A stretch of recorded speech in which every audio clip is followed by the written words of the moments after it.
And I want to give a sense. But just hold on one second. Correct me if I'm wrong. I think part of what we're talking about, and I think this is something a lot of people agree on, is that the way the case was handled, the trial was an embarrassment. That the trial was not fair. That the judge was not fair. That there was evidence that was not allowed in. And I think a lot of people agree on that. But I think that's also a slightly different question. You can believe that the trial was unfair and that he deserves a new one, but also believe that the evidence there is still pretty compelling against him. Can't you?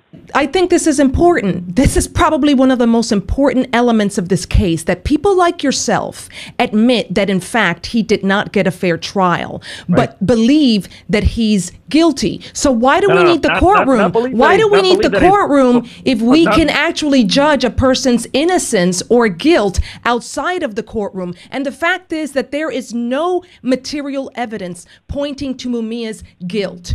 You said last time in your show that there was conclusive evidence that a .38 caliber bullet actually killed Officer Faulkner, and that Mumia had a .38 caliber gun. Well, in fact, the coroner's office originally said that the bullet that killed Officer Faulkner was a .44 caliber bullet. Later, they retracted and they said, well, in fact, we can't determine the caliber of the bullet because we lost a very important fragment of the case. And this is of the bullet, and this is not something that I'm making up. This is part of the public record. But the other part of the record, though, is that the pathologist, the coroner, had no experience with ballistics and scribbled this on a note and said he didn't have any experience, and that there was trial evidence.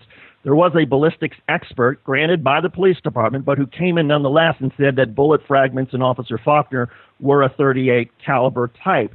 But putting that aside, my point, and I object to the use of the word guilt. That's not correct, David. That's absolutely not correct. In fact, the police department said, and that specialist said, that it really is inconclusive because that fragment was lost. The issue of the caliber of the gun remains inconclusive. But go ahead.